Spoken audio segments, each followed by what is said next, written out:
జిత్తుల మారి నక్కబావ రెండవ భాగం. మర్నాడు రంగయ్య నక్క భరతం పట్టించాలనుకున్నాడు. ఏ విధంగానైనా నక్క అంతు కనుక్కుంటే తప్ప వాడి కోపం చల్లారేటట్టు కనిపించలేదు. అందుచేత రంగయ్య అరణ్యానికి పోయి అక్కడ ఉచ్చులు వేసి ఇంటికి తిరిగి వచ్చాడు. పాపం నక్కబావకి సంగతి తెలీదు. ఎత్తుకొచ్చిన కోడిపెట్టను ఆరగించి నక్కబావ పొదలమాటన సుఖంగా నిద్రపోయింది. తిరిగి చీకటి పడే వేళకు లేచింది. మళ్లీ ఆహారం కోసం వెతుక్కుంటూ వచ్చి మంగలి వేసిన ఉచ్చులో ఒకదానిలో పడిపోయింది. తలవని తలంపుగా మళ్లీ నక్కబావకు ఆపద సంభవించింది. ఈ ఆపద గడిచి బయటపడ్డం ఎట్లాగో నక్కబావకు తోచలేదు.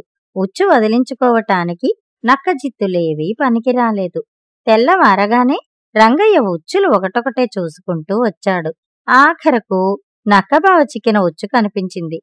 రంగయ్యను చూడగానే నక్కబావపై ప్రాణాలు పైనే పోయాయి. ఈ ఉచ్చు పన్నింది రంగయ్య అయితే తనని ప్రాణంతోటి వదలడు. ఎట్లాగా భగవంతుడా అనుకుంది నక్కబావ. రంగయ్య మామ, నన్ను పట్టుకుంటే నీకేం ఒరుగుతుంది? వాళ్ళు నా మీద చెప్పిన చాడీలు విని ఇంత పని చేస్తావా అన్నది నక్కబావ. నువ్వు పచ్చి దొంగవు. నా ఆవును నీ పొట్ట పెట్టుకున్నావు.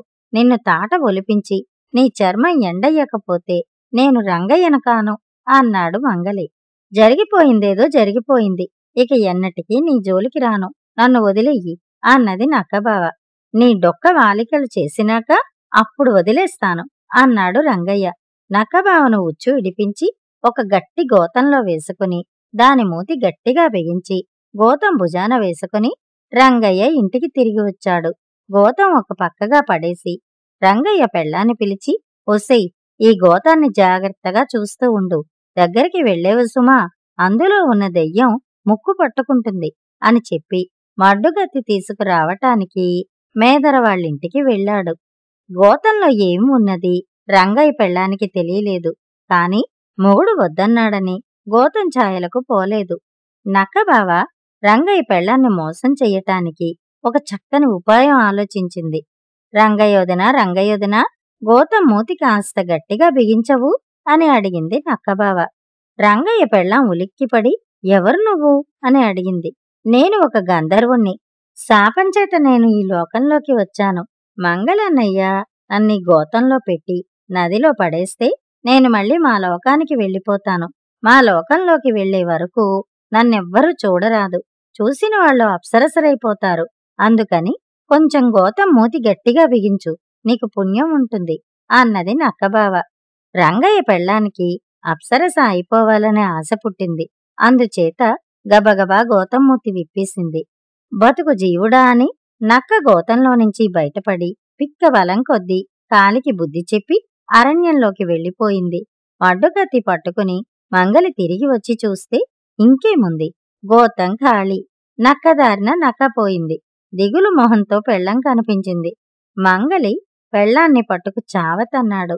నక్కబావను హతమార్చందే నిద్రపోనని మళ్లీ శపథం చేశాడు. నక్కబావ కూడా రంగయ్య అంతు కనుక్కుంటానని శపథం చేసింది. ఇంత మోసం చేసిన నక్కబావని ఎట్లాగైనా శిక్షించాలని రంగయ్య పెళ్ళాము గట్టిగా అనుకున్నారు. ఉచ్చులు, వలలు, బోనులు పట్టుకుని వాళ్ళిద్దరూ పొద్దున్నే బయలుదేరి అడవికి వెళ్లారు. మధ్యాహ్నం వేళకు వెంట తెచ్చుకున్న మినపరొట్టెలు తిని ఇన్ని నీళ్లు తాగారు. నక్కబావ ఆచూకీ తీయటానికి అడవంతటా వెతకసాగారు. ఒకచోట వాళ్లకి అడుగుల జాడలు కనిపించాయి. వాటిని పట్టుకుని పోగా ఎంతో సేపటికి ఒక తోడేలు పిల్ల కనిపించింది. ఛీ, మన శ్రమంతా వృధా అయింది కదా అనుకున్నారు రంగయ్య దంపతులు. అడవి అంతటా నక్కబావ జాడలే ఉన్నట్టు కనపడింది వారికి. వాటిని పట్టుకుని వెనక్కు ముందుకు తిరిగి వేసారి ఎండవేడికి పొదల నీడను కాసేపు విశ్రమించదలిచారు. రంగయ్య కాస్త నడుము వాల్చాడో లేదో రంగయ్య పెళ్ళం కెవ్వున కేకపెట్టి, అదిగో నక్క అన్నది.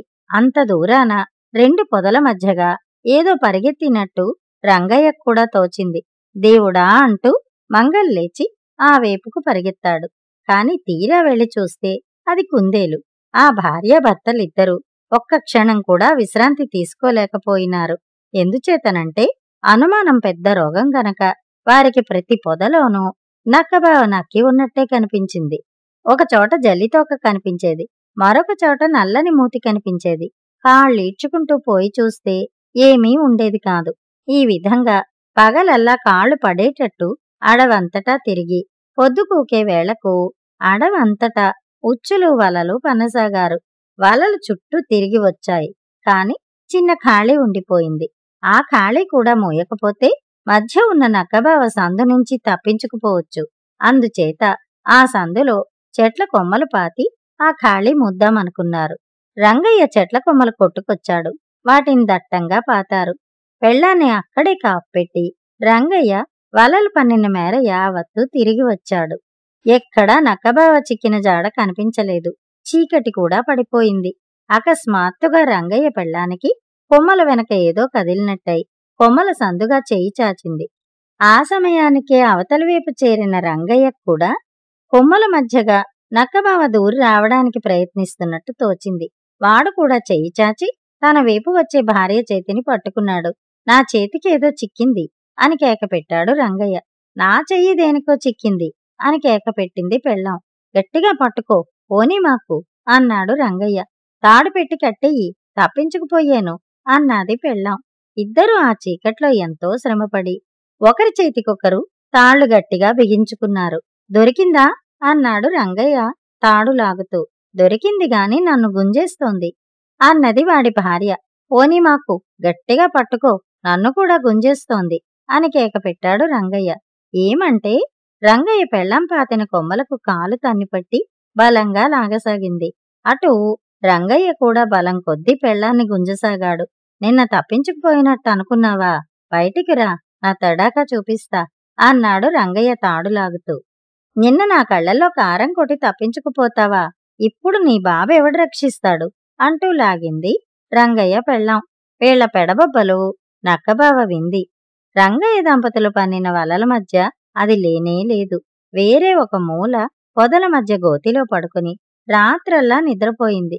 కాని అర్ధరాత్రి వేళ రంగయ్య దంపతుల పొలికేకల మూలంగా నక్కబావకు నిద్రాభంగమైంది.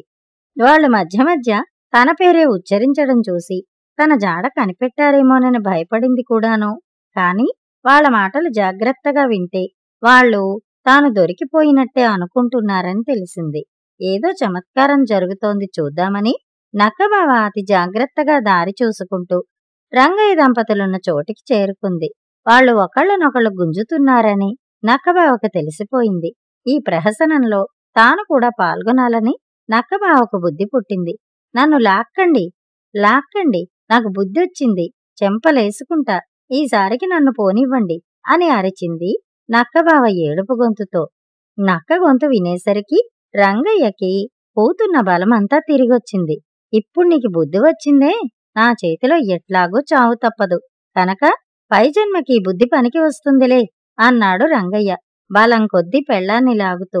ఇంకా నీ మాటలు నమ్ముతాంగా, ఏమే నీ వగలు అన్నది రంగయ్య పెళ్ళాం మరింత గట్టిగా మొగుణ్ణి లాగుతూ.